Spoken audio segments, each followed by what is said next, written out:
एक राजा था। उसके 7 बेटे थे। सातों राजकुमार बड़े ही प्रतापी और महान योद्धा थे। अपने पिता की आज्ञा और राज्य को पालन करना वो अपना धर्म समझते थे। राजा उनसे अपनी सारी योजनाओं में पूर्ण रूप से भागीदार बनाता।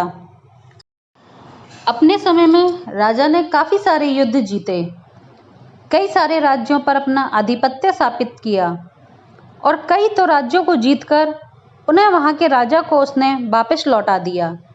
कुल मिलाकर यह कहा जा सकता था कि वह राजा जितना बड़ा प्रतापी था उतना ही दयालु भी था। उसके राज्य में कोई भी व्यक्ति दुखी नहीं था और पूरे राज्य में सुख शांति छाई हुई थी। लेकिन राजा को न जाने किस बात का भय था। अपने पुत्रों से कहता कि शिकार खेलने के लिए आप कहीं भी किसी भी दिशा में जाओ, लेकिन दक्षिण दिशा में मत जाना। अपने पिता की आज्ञा को सर्वोपरि मानते हुए राजकुमार सभी दिशाओं में शिकार खेलने जाते और दक्षिण दिशा में कभी नहीं जाते थे। लेकिन राजा का जो सबसे छोटा लड़का था उसका दिमाग कुछ ज़्यादा ही चलता था, या कहो कि वो ज़्यादा नटखट था। लोगों की बातों का उल्लंघन करना उसकी आदत थी और यह आदत धीरे धीरे बढ़ती ही जा रही थी। एक दिन शिकार खेलने में अपने भाइयों को इतना मशरूफ रखा उसने कि शाम हो गई और देखते ही देखते उन लोगों को यह समझा भी दिया कि हमारे पिताजी को तो लगता है कि दक्षिण दिशा में कोई खास बात है। उस दिशा में पिताजी का जरूर कोई शत्रु होगा जो उनसे बहुत शक्तिशाली होगा और पिताजी उनसे हार गए होंगे, इसीलिए हमें वो वहाँ जाने नहीं देते हैं। उसके बड़े भाइयों ने आपस में बातचीत शुरू करी और छोटे भाई की बात को सभी ने सच मान लिया और कहा, पिताश्री ने हमें दक्षिण दिशा में जाने के लिए मना किया है, कोई ना कोई खास बात तो उसमें जरूर होगी, क्यों ना हम वहां जाकर देखें।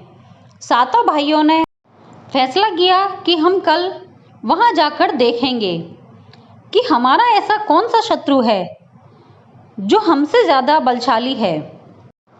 अब सातों भाइयों ने यह फैसला किया और उस दिन सभी हारे थके अपने महल में लौट आए और सुबह सभी भाई जल्दी उठकर तैयार होकर शिकार पर जाने लगे। सभी ने अपने पिताजी से कहा कि पिताजी, सांझ के समय हमें आने में थोड़ी देर हो सकती है, इसीलिए आप हमारी चिंता मत कीजिएगा। अमुक देश का राजा और राजकुमार हमारे साथ शिकार खेलने के लिए जाने वाले हैं, क्योंकि हम सभी मित्र और भाई मिलकर शिकार खेलेंगे, इसीलिए राज्य से हम अकेले ही जाएंगे। कोई भी मंत्री या सेना का कोई भी व्यक्ति हमारे साथ नहीं जाएगा। राजा ने कहा कि ठीक है, कोई बात नहीं बेटा, आप लोग निश्चिंत होकर जा सकते हैं, किंतु ज़्यादा देर मत करना, समय से घर लौट आना। तो उन्होंने पिताजी को प्रणाम किया और सातों भाई घोड़े पर सवार होकर महल से निकल गए। आगे जाकर उन्होंने एक साथ एक योजना बनाई जिससे उन्हें कोई भी दक्षिण दिशा की तरफ जाते हुए ना देख सके। सातों भाइयों ने अपने घोड़े को एक पेड़ से बांध दिया और दक्षिण दिशा की तरफ भेष बदलकर चले गए। लेकिन वहाँ उन्हें सिर्फ जंगल ही जंगल दिखाई पड़ रहा था। जंगल के अलावा वहाँ कोई गांव या घर नहीं था और उसी दिशा में किसी व्यक्ति का कोई नामो निशान तक नहीं था। फिर सातों राजकुमारों ने कहा, यह तो पूरा ही क्षेत्र ऐसा है जैसे कोई प्यासा तड़प तड़प कर मर जाए तो उसे पानी भी ना मिले। मझले भाई ने कहा कि तुम सही कह रहे हो, प्यास तो मुझे भी लग रही है, पास में नदी या कोई भी तालाब नहीं है और हम अपने साथ भी नहीं लेकर आए हैं। तो बड़े भाई ने कहा कि क्यों ना आप किसी ऊंचे वृक्ष पर चढ़कर देखो कि कोई गांव या घर आसपास हो शायद। दूसरे भाई ने कहा, हाँ भाई, देखो तो सही, शायद कोई किसी की कोई सहायता मिल जाए हमें और हमारी प्यास मिट सके। बड़े भाई की आज्ञा पाकर सबसे छोटा भाई ऊंचे वृक्ष पर चढ़ा। चढ़कर बहुत दूर तक उसने देखा एक कच्चा मकान उसे दिखाई दिया और उसके सामने एक कुआं भी था। शाम का समय होने के कारण उस घर से हल्की सी रोशनी भी आ रही थी, जिससे वहां किसी के होने का अंदेशा था। यह देखकर छोटे भाई की आंखों में चमक आ गई और वह तुरंत नीचे उतर आया और अपने भाइयों से कहा कि भाइयों, यहाँ से कुछ दूर पर एक कच्चा मकान है जिसके सामने एक कुआं भी है और मैंने देखा है कि वहाँ शायद कोई रहता होगा, क्योंकि उस घर से दिए की रोशनी आ रही थी। ये बात सुनकर सभी को और जोर से प्यास लगाई। अब तो सभी उसी दिशा में तेजी से चलने लगे। कुछ दूर जाने पर उन्हें वो मकान सामने दिखाई दिया। फिर वहां पहुंचकर देखते हैं कि कुएं में पानी बहुत अंदर की तरफ है, जिसको निकालने के लिए रस्सी लेनी पड़ेगी। उस कुएं के पास एक बाल्टी तो थी, लेकिन रस्सी नहीं थी। तो बड़े भाई ने छोटे से कहा कि प्रिय अनुज, तुम जाकर देखो उस मकान में कौन है और उससे कहो कि कृपया हमें एक रस्सी दे दो, जिससे हमारी प्यास बुझ सके। भाई ने अपने बड़े भाई की आज्ञा मानकर उस मकान का द्वार खटखटाया। एक सुंदर सी लड़की द्वार खोलने के लिए आई और कहती है कि तुम कौन हो? तो उसने कहा, देखिए, हम मुसाफिर हैं और रास्ता भटक गए हैं। हमें बहुत प्यास भी लगी है। हमें पानी चाहिए। कुएं के पास बाल्टी तो है, लेकिन रस्सी नहीं है। एक हमें रस्सी दे दीजिए जिससे हम पानी निकाल सकें। इस पर उस लड़की ने कहा कि मैं पहले अपनी बड़ी बहन से पूछकर आती हूँ, फिर देती हूँ। उसने कहा कि ठीक है। इस पर उसकी बड़ी बहन ने आकर कहा कि आप लोग कितने लोग हो? राजकुमार ने कहा, हम 7 भाई हैं और रास्ता भटक गए हैं, बहुत थक चुके हैं, इसीलिए कृपया हमारी सहायता कीजिए, हमें पानी दें। तो उस बड़ी बहन ने कहा कि हम एक शर्त पर आपको पानी देंगे। यदि आपको स्वीकार हो तो हम आपको रस्सी भी देंगे और आप यहाँ रह भी सकते हैं। छोटे भाई ने कहा, देखिए, हम मुसाफिर हैं और मेरे और भी बड़े भाई हैं। मैं उनसे अनुमति लिए बिना आपकी किसी भी शर्त को नहीं मान सकता। तो उस लड़की ने कहा, कोई बात नहीं, आप अपने भाइयों से पूछ लीजिए। अगर वह हमारी शर्त मानने के लिए तैयार हैं तो आप पानी के साथ साथ विश्राम भी कर सकते हैं और भोजन भी मिलेगा आपको। लेकिन यदि आप हमारी शर्त नहीं मानते हैं तो आपको यहाँ से कुछ भी नहीं मिलेगा। छोटा राजकुमार अपने भाइयों के पास आकर कहने लगा, भैया, उस घर में 2 बहनें हैं, किंतु वह कुछ शर्त रख रही हैं। यदि हमने उनके शर्त स्वीकार नहीं की तो वे हमें कुछ भी नहीं देंगी, और यदि शर्त स्वीकार की तो हमें वो पानी, भोजन और विश्राम भी करने देंगी। सभी भाई बहुत ज़्यादा प्यासे थे और थकान के मारे सबका बड़ा बुरा हाल था। इस पर उन्होंने कहा कि उनकी क्या शर्त है, हम उनकी सभी शर्तें मान लेंगे। भाइयों की बात सुनकर छोटा भाई उन लड़कियों के पास वापस आया। उसने कहा, मेरे भाइयों ने आपकी सारी शर्तें मान ली हैं, बताओ अब आप क्या चाहती हो? तभी बड़ी बहन ने कहा, हमें ज़्यादा कुछ नहीं चाहिए, बस अपन 7 बहनें हैं। हम चाहते हैं कि आप सभी भाई हम सभी बहनों से विवाह कर लें। ये सुनकर छोटे राजकुमार के तो पैरों तले जमीन खिसक गई। वो दौड़ते हुए अपने भाइयों के पास आया और बोला कि भाइयों, वो लड़कियां तो हमसे विवाह करना चाहती हैं। ये सुनकर सभी भाई सोच में पड़ गए। उन्होंने कहा, अगर हम उनकी शर्त मान लें तो कम से कम जीवन तो बच जाएगा, नहीं तो हम वैसे ही प्यास से मर जाएंगे। एक भाई ने कहा कि पिताश्री को क्या जवाब देंगे? तो दूसरे ने कहा, वही जो देना चाहिए। ये सुनकर सभी उसकी तरफ देखने लगे। तो वो कहता है कि भाई, हम राजकुमार हैं और इनसे विवाह करने के बाद यदि पिताश्री चाहेंगे तो उनकी पसंद की राजकुमारी से भी हम विवाह कर लेंगे। और ये तो आपको बताने की आवश्यकता ही नहीं है कि हम राजाओं को कभी कभी राजनैतिक संबंधों को भी बनाने के लिए विवाह संबंध बनाना पड़ता है। ये सुनकर बड़े भाई छोटे भाई से कहने लगे कि इस समय जीवन की रक्षा से बढ़कर कुछ भी नहीं है। उन्हें कहो कि हम उनकी शर्त मानते हैं, वो हमें पानी पिला दें। छोटा राजकुमार वापस आया और उस लड़की से अपने भाइयों की शर्त मानने की बात कही। अब वो लड़कियां बड़ी खुश हो गईं और उन्हें पानी पीने के लिए देती हैं और बड़े अच्छे अच्छे पकवान बनाने के लिए अपनी छोटी बहन से कह देते हैं। सभी भाइयों ने भोजन आदि किया और आराम करने चले गए। सुबह होते ही उन सबकी आंखें खुली तो देखा कि सभी लड़कियां शादी के जोड़े पहनकर तैयार हैं। उन्होंने राजकुमारों से कहा, आप लोग भी तैयार हो जाओ, आज ही हमारी शादी होगी। राजकुमारों ने कहा कि ये कैसे हो सकता है, हमें अपने महल और परिवार को सब सूचना देनी होगी, इतनी जल्दी विवाह कैसे हो सकता है। तो उन बहनों ने एक साथ एक ऐसा रूप बनाया जिसे देखकर राजकुमारों के होश उड़ गए। उनके नुकीले लंबे लंबे नाखून और पैरों से नीचे लटकती चोटियां देखकर सारे राजकुमार डर जाते हैं।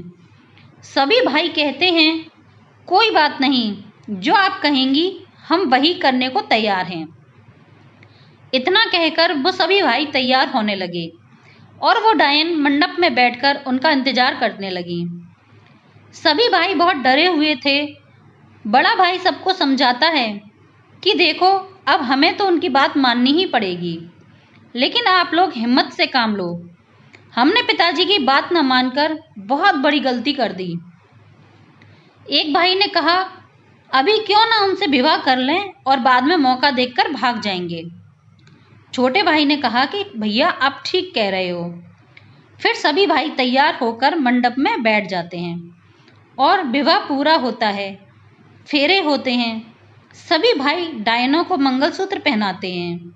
उसके बाद सभी शादी के बंधन में बंध जाते हैं और शादी के बाद उन्हीं के घर पर रहने लगते हैं। सभी भाई सुखपूर्वक अपना वैवाहिक जीवन बिताने लगे और खा पीकर सभी भाई मोटे तगड़े हो गए और अपना यहाँ का सुख देखकर वापस लौटने का विचार भी भूलने लगे। किंतु सबसे छोटा भाई वो दिन बर दिन पतला होता जा रहा था, काला होता जा रहा था। सभी भाइयों ने कहा कि छोटे, तुम्हें किस बात की चिंता है? क्या तुम्हारी पत्नी तुम्हारा ख्याल नहीं रखती? तुम इस तरह क्यों होते जा रहे हो? अगर कोई परेशानी है तो हमें बताओ, हम सभी उसका कुछ न कुछ उपाय सोचेंगे। लेकिन यदि तुम इसी तरह रहे तो तुम्हारा स्वास्थ्य दिन बर दिन खराब होता चला जाएगा और काफ़ी मुश्किलों का सामना करना पड़ सकता है। तो छोटे भाई ने कहा, नहीं भाई, मुझे कोई परेशानी नहीं है। इस पर एक भाई ने कहा कि झूठ मत बोलो छोटे, मुझे सब पता है, तुम ठीक से खाना पीना नहीं खाते हो और ना जाने क्यों हम सभी भाइयों को यह बात बताना भी नहीं चाहते। इस पर छोटा भाई बोला कि भैया, मैं ना जाने क्यों जब भी भोजन करने बैठता हूँ तब भी मेरी पत्नी पीछे की तरफ मुंह करके रोने लगती है और उसे इस तरह रोता हुआ देखकर मेरा भोजन करने का मन ही नहीं करता। मैं आधे पेट खाकर ही उठ जाता हूँ। कई बार उससे पूछता हूँ तो वह कुछ जवाब नहीं देती। उसे कौन सा कष्ट है, वह क्यों रोती है? मैं अपनी पत्नी से बहुत प्यार करता हूँ, किंतु उसके रोने का कारण नहीं जानता। इस पर एक भाई ने कहा कि देखो, हम तुम्हें एक उपाय बताते हैं। आज जब तुम भोजन करने बैठो और यदि वह इस तरह से रोना शुरू कर दे तो तुम कहना कि जब तक तुम मुझे रोने का कारण नहीं बताओगी मैं भोजन नहीं करूँगा। यह सुनकर छोटे भाई ने कहा, लेकिन भाई, मैंने कई बार ऐसा करने की कोशिश की लेकिन कभी कुछ नहीं बताती। तो इस पर बड़े भाई ने कहा, छोटे, ऐसे प्रयास करने से कुछ नहीं होगा, तुम्हें थोड़ा कड़क होकर पूछना पड़ेगा और यदि वह नहीं बताती तो तुम भोजन मत करना और छोड़ देना। भाइयों की बात सुनकर छोटा राजकुमार आया और जब वह भोजन करने के लिए बैठा तो रोज की तरह उसकी पत्नी फिर से उसे भोजन परोसकर और आंखों में आंसू छलकाकर बैठ गई। उसके आंसू देखकर छोटे राजकुमार ने कहा, आज यदि तुम मुझे अपने रोने का कारण नहीं बताओगी तो मैं भोजन नहीं करूंगा। इस पर उसकी पत्नी ने कहा कि देखिए, आप भोजन कीजिए और मेरे रोने के कारण जानने की कोशिश ना करें, क्योंकि यह मेरी आदत है। मैं ऐसे ही विलाप करती हूँ। जब भी मेरी इच्छा होती है तो मैं रो लेती हूँ। इस पर राजकुमार ने कहा, ये क्या बात हुई? किसी इंसान को रोने की भी इच्छा होती है, और जब भी वह अपने पति को भोजन परोस रही हो तब मैं नहीं मानता। उसकी पत्नी ने कहा, कोई भी बात नहीं है, आप भोजन करो। छोटे राजकुमार ने कहा कि अब चाहे जो भी हो जाए, जब तक तुम मुझे अपनी वजह नहीं बताओगी तब तक मैं खाने को हाथ तक नहीं लगाऊंगा। उसकी पत्नी ने कहा, मैं आपको इसका कारण जरूर बताऊंगी, लेकिन आपको और आपके सभी भाइयों को मुझे एक वचन देना होगा। राजकुमार ने कहा, कैसा वचन और कौन सा वचन? तुम मुझे घुमाओ मत, स्पष्ट रूप से सारी बात बताओ, क्या कहना चाहती हो? तो उसकी पत्नी बोली कि आप अपने भाइयों से पहले पूछ कर आइए कि यदि मैं 7 जान बचाती हूँ तो क्या वो मेरी 1 जान बचाएंगे? उन्होंने हाँ कहा तो मैं इस राज को बताऊंगी। छोटे राजकुमार ने भोजन किया और अपने भाइयों के पास मिलने चले गए। उसने कहा कि भैया, मेरे पूछने पर मेरी पत्नी मुझसे एक वचन चाहती है कि अगर मैं 7 जान बचाती हूँ तो क्या वो 1 जान बचाएंगे? इस पर एक भाई ने कहा, हम किसी वचन को नहीं मानते। एक बार एक वचन मानकर इतनी बड़ी सजा क्या कम होती है जो फिर से दूसरा वचन लेकर आ गए। इस पर बड़े भाई ने कहा कि शांत रहो, शायद हमारी कोई समस्या का समाधान निकल आए। और उसने कहा, छोटे अनुज, यदि वह अकेली 7 जान बचाती है तो हम 1 जान बचाने में क्या आपत्ति है? उससे कहो कि हमें उसका वचन स्वीकार है। अब राजकुमार ने आकर अपनी पत्नी से कहा, मैंने अपने भाइयों से पूछा है तो उन्होंने कहा है कि वह वचन देते हैं, यदि तुम 7 जाना चाहो तो 1 जान जरूर बचाएंगे। फिर उसकी पत्नी ने कहा कि मैं एक राज की बात बताती हूँ। ये बहनें सब डायन हैं और मैं परी हूँ। उन्होंने मेरा अपहरण करके मुझे परीलोक से यहाँ लेकर आया हुआ है और मुझसे नौकरों की तरह गुलामी करवाती हैं। मैं सारा दिन आदेश मानकर उनका पालन करती हूँ और इन्होंने मेरे पर कतर कर अपने साथ रखा हुआ है। इनकी माँ बूढ़ी डायन जब यहाँ आएगी तो वह मेरे साथ साथ आप सभी को मारकर खा जाएगी, क्योंकि वह अपनी माँ के लिए शिकार लाकर रोज देती हैं। तब जाकर मेरी जान बच पाई है, किंतु जिस दिन वह शिकार लाने में असमर्थ हुई उस दिन मुझे तो मारकर खा ही जाएगी, और साथ ही आप लोगों का भी जीवन संकट में पड़ सकता है। आप लोग मेरी एक बात माने तो आप लोग यहाँ से भाग जाएं। पत्नी द्वारा की हुई बातें राजकुमार ने अपने भाइयों को बताई। सभी भाई बड़ी दुविधा में पड़ गए। उन्होंने कहा, भाई, यह तो पता था कि सभी डायन हैं, पर इनकी माँ बूढ़ी डायन भी इनके साथ रहती है, ये तो हमें मालूम ही नहीं था। और यदि वह आ गई तो हम सभी का तो बचना नामुमकिन है। इस पर एक भाई ने कहा, यदि उसने हमें भागने के लिए कहा है तो उसका उपाय भी उसे ही ढूंढना होगा। उसे कहो कि किसी तरह हमें भागने के लिए कुछ उपाय बताए। छोटा भाई फिर अपने पत्नी के पास गया और फिर भाइयों के द्वारा बताई हुई बातें पत्नी को बताईं। उसकी पत्नी ने कहा, वैसे तो आप लोगों को यहाँ से भागने नहीं दिया जाएगा, किंतु एक उपाय है। अस्तबल में कुछ घोड़े हैं जो बहुत तेज दौड़ते हैं। आप लोग राजकुमार तो हो ही, शरीर आपका कोमल है आप लोग खुद को थोड़ी बहुत चोट पहुंचाकर आ जाओ और फिर कहो कि शिकार पर कोई और राजा है जिसकी सेना ने आपको चोट पहुंचाई है और आपसे तेज दौड़ने वाले घोड़े चाहिए जिसके आप उसका सामना कर सकें और उन्हें परास्त कर सकें।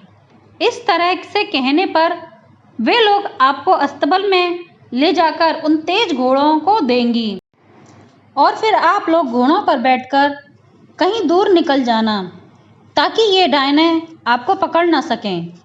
छोटे भाई ने आकर अपने बड़े भाइयों से सारी बात कह दी और यह भी बता दिया कि उसकी पत्नी कोई डायन नहीं है, वह एक परी है। तो यदि उन लोगों ने कोई भी गलती की तो उसकी पत्नी का जीवन संकट में पड़ सकता है। उसकी बात सभी भाइयों ने मान ली और योजना बनाकर सब एक साथ शिकार खेलने निकल गए और अपने ही तलवार से अपने हाथ पैरों पर निशान बनाकर पूरी बुरी हालत में लौट आए और कहा कि किसी देश के राजा की सेना उन पर आक्रमण करती है और वे उसका बदला लेना चाहते हैं। उन्हें तेज दौड़ने वाले घोड़े चाहिए ताकि वे उसका सामना कर सकें, क्योंकि पैदल होने के कारण उनका सामना नहीं हो सकता। डायन की बड़ी बहन ने कहा, कौन है वह राजा और राजकुमार जिसकी सेना ने आप लोगों के साथ ऐसी हालत की है? चलिए जरा हमें अभी वहां लेकर चलिए, हम उन्हें मजा चखाकर आते हैं। इस पर एक भाई ने कहा कि तुम एक स्त्री हो और इस तरह यदि तुम हमारे पक्ष से युद्ध करोगी तो हमें वे कायर समझेंगे और हम कायर नहीं, क्षत्रिय हैं। हम चाहते हैं कि हम स्वयं ही उनका सामना करें। अगर तुम इस समय हमारी मदद करना चाहती हो तो कुछ घोड़ों का इंतजाम कर दो।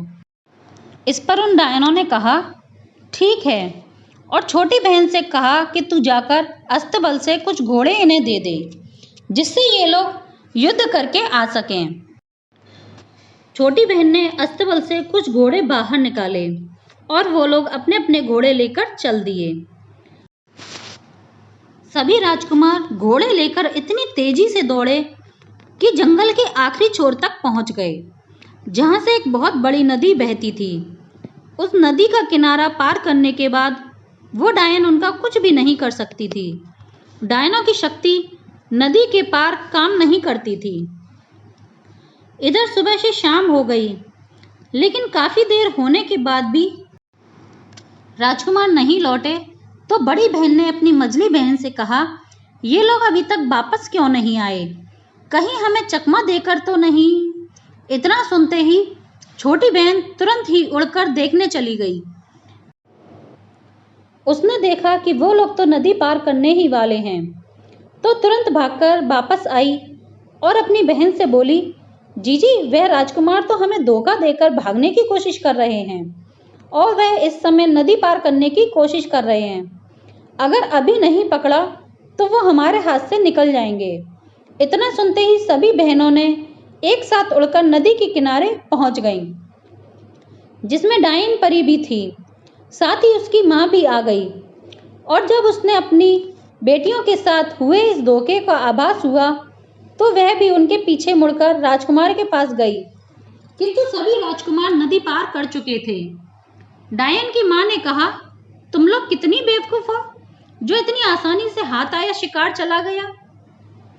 बड़ी बहन ने कहा, देखो, अब तुम लोग आजाद हो गए हो, किंतु इतने दिनों बाद भागने का ख्याल आया कैसे? ये तो बता दो, हमारी सेवा भाव में कोई कमी रह गई थी क्या? तो राजकुमारों ने कहा, नहीं, तुम्हारी सेवा में कोई कमी नहीं थी, लेकिन हम तुम्हारे क्षेत्र में अधिक दिन नहीं रह सकते, क्योंकि हमारे माता पिता हैं, हमारा राज्य है जिसे हमारी जरूरत है। इस पर उसने कहा कि चलिए, अब तो आप लोग यहाँ से जा ही रहे हो, तो कम से कम यह बता दो कि आपको यह योजना किसने बताई? कैसे यह विचार आपके मन में आया? इस पर छोटा भाई तुरंत अपने भाइयों के पास जाकर बोला, नहीं भाई, चाहे कुछ भी हो जाए, आप लोग कुछ नहीं कहेंगे। ये डायन हैं और आप लोगों ने वचन दिया था कि यदि उसने 7 जान बचाई तो आप 1 जान जरूर बचाएंगे। आप अपने वचन से मुकर नहीं सकते। इस पर भाइयों ने कहा, यदि हम ना भी बताएं तो भी इनसे कोई बात छिपी नहीं रह सकती। और हंसते हुए छोटे भाई की छोटी पत्नी डायन परी के बारे में सभी डायनों को बता दिया। इस पर डायनों का क्रोध ज्वालामुखी की तरह भड़क उठा और तुरंत उसी स्थान पर डायन परी को उन परियों ने खा लिया। खाने के साथ उसकी अस्थियों को वहीं तितर बितर करके चली गईं। बाकी भाई वहां से जाने लगे। उन्होंने कहा, चल अनुज, यह हमारा अब कोई नहीं है और वैसे भी इस बात का कोई भी अफसोस करने की जरूरत नहीं। डायनों के मुंह में रहते हुए उनसे बच पाना असंभव था। वो आज मरे या कल, किंतु उसकी मृत्यु तो निश्चित थी। सभी भाई अपने छोटे भाई को समझाने लगे और उससे लेकर घर की तरफ जाने की कोशिश करने लगे, लेकिन उसने क्रोध में आकर कहा कि आप लोग धोखेबाज हो। मैं धोखेबाजों के साथ नहीं रह सकता। इससे तो बेहतर होता कि मैं खुद को ही खत्म कर लूं। इस पर एक भाई ने कहा, चलो भाइयों, हम यहाँ से चलते हैं। इससे पहले कि कोई दूसरा संकट हमारे ऊपर आ जाए, इसे अब जाना होगा तो खुद ही आ जाएगा। अब इसकी अकल ठिकाने आ जाएगी तो इसके दिमाग सही हो जाएगा और खुद बखुद घर आ जाएगा। इतना कहकर सभी भाई वहां से चले गए, लेकिन छोटा भाई जिसकी पत्नी की मृत्यु हुई थी, वह अभी बैठकर वहीं विलाप करने लगा। और कुछ देर बाद जब सभी भाई वहां से चले गए तो वो वापस नदी के पार चला गया और अपनी पत्नी की अस्थियों को लेकर उनकी माला बनाकर अपने गले में पहन ली और जोगियों की तरह सन्यासी बन गया। घूम घूम कर वह सभी जगह भजन कीर्तन करने लगा और अपनी रानी को याद करके कहीं भी सो जाता, जो मिलता खा लेता। उसे ना भूखे रहने की चिंता थी और ना सोने की, परंतु दोबारा लौटकर उस राज्य में अपने भाइयों के पास कभी नहीं गया। तो दोस्तों, ये कहानी यहीं ख़त्म होती है। अगर आपको यह कहानी अच्छी लगी हो तो प्लीज़ लाइक करें, शेयर करें और चैनल को सब्सक्राइब करें। धन्यवाद।